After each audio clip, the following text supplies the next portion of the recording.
దేవుని వాగ్దానం. ఈ ఉదయకాల సమయంలో ఈ చక్కటి వాగ్దానం మీకోసం ఎలా ఉన్నారు? బాగున్నారా? ఉదయకాల ప్రార్థనలు, ఉదయకాల ఆరాధనలు ఎంతో చక్కగా బెల్లంపల్లిలో జరుగుతున్నాయి, లైవ్లో జరుగుతున్నాయి, ప్రామిస్ ల్యాండ్లో జరుగుతున్నాయి. మీకోసం దినదినము మీరు నూతనపరచబడాలి. మరి ఇయర్ ఎండింగ్కి వస్తున్నాం, చక్కటి ప్రార్థనలు చేయాలి. అది సంవత్సరాంతం అని కాదు, సంవత్సర ఆరంభం అని కాదు, 50 దినాలు ఎప్పుడు దేవునితో గడిపే అనుభవం మనకు చాలా ప్రాముఖ్యం. ఆయన దగ్గర ఉండాలి. ఏదో అవసరత కొరకు వెళ్ళటం కాదండి, మనస్ఫూర్తిగా ఆయన ప్రేమించి ఆరాధించాలి. ఎందుకంటే మనం పరలోకానికి వెళ్ళడానికి సిద్ధపడిన బిడ్డలం, ఈ లోకంలో ఉన్నోళ్ళం కాదు. ఈ లోకంలో కూడా మనకు ఆయన తండ్రిగా ఉంటాడు. ఇంకా రక్షణ లేని వారు ఎవరుంటే యేసు రక్షకుడు. నీకోసం ప్రాణం పట్టిన యేసుకునే జీవితాన్ని, పెట్టిన యేసుకునే జీవితాన్ని. ఇంకా ఆత్మీయతలో పడిపోయిన వారు ఉంటే ఇదే చక్కటి ఆత్మీయగా దేవుడు లేవనెత్తబోతున్నాడు. ఒకే ఒక్క మాట నేను చదువుతున్నాను. మరి యోబు గ్రంథం అద్భుతమైన 22వ అధ్యాయం 7వ వచనం. నీవు ఆయనకి ప్రార్థన చేయగా ఆయన నీ మనవి ఆలకించును, నీ మొక్కుబడులు నీవు చెల్లించేదావు. నువ్వు మనవి చేస్తే నేను ఆలకిస్తా. ఎంత మంచి మాట అండి. ఏ మనవి చేస్తున్నావు? నువ్వు ప్రార్థన చేయగా నీ ప్రార్థన ఆలకించి, నీ మనవి వింట నీ ప్రార్థన ఆలకిస్తా. ఈ మాట దేవుడు ఎంత ధైర్యం అండి.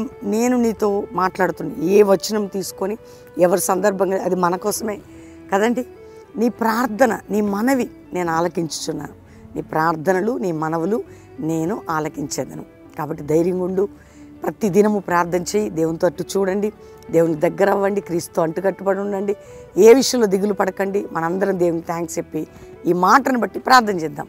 ప్రభా, ఎంతమంది బిడ్డలు మా మనవి ఆలకించే దేవుడు నమ్మి నాతో కలిసి ప్రార్థిస్తున్నారు. వారి మనవులకి, వారి అప్పులు, ఆర్థిక సమస్యలు, కుటుంబ భారాలు, రోగాలు, నిందలు, కోర్టు కేసులు, అవమానాలు, బాధల నుంచి విడిపించు. వారి డబ్బు ఎవరికైనా ఉంటే డబ్బు తిరిగి రావాలి నాయన. వారు ఏ పాపంలోనే విడుదల పొందాలి. త్రాగుడు, వ్యసనం, జూదములతో వారు విడిపించబడాలి. ఏ దేశంలో ఏ కట్లతోన విడిపించబడి వారున్న దేశంలో క్షేమము, రక్షణ, ఉజ్జీవం. అయ్యా, క్రైస్తవ సంఘాల్లో ఒక ఉజ్జీవం లేవాలి. పరిశుద్ధాత్మ కుమ్మరింపు, ఒక జాషువా జనరేషన్ లేపు నాయన. నానావిధ రోగాలతో ఉన్న వారికి యేసు పొందిన గాయముల వలన స్వస్థత కలిగి చేయతండి.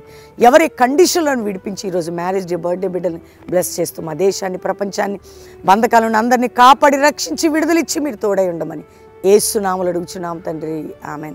దేవుని బిడ్డలు, వాగ్దానం అందరూ లైక్ చేసి షేర్ చేయండి, మంచి కామెంట్స్ పెట్టండి. మరి మీరు రండి, బెల్లంపల్లి శని ఆదివారాలు జరిగే సభలకి వచ్చి పాలు పొంది వెళ్ళొచ్చు. 12, 13, 14 కూడా బెల్లంపల్లి ఇయర్ ఎండింగ్ సభలు, చక్కటి ప్రార్థనా స్థలం, ప్రేయర్ఫుల్ గడపచ్చు. 8, 9, 10, 11 4 రోజులు మిర్యాలగూడ, నల్గొండ దగ్గర మిర్యాలగూడ, మరి రాజీవ్ గాంధీ స్టేడియం మిర్యాలగూడ, నల్గొండ దగ్గర ప్రార్థనలు చేయండి. 4 రోజులు ఉజ్జీ సభలు కుటుంబాలుగా పాలు పొందండి. God bless you. Praise the lord.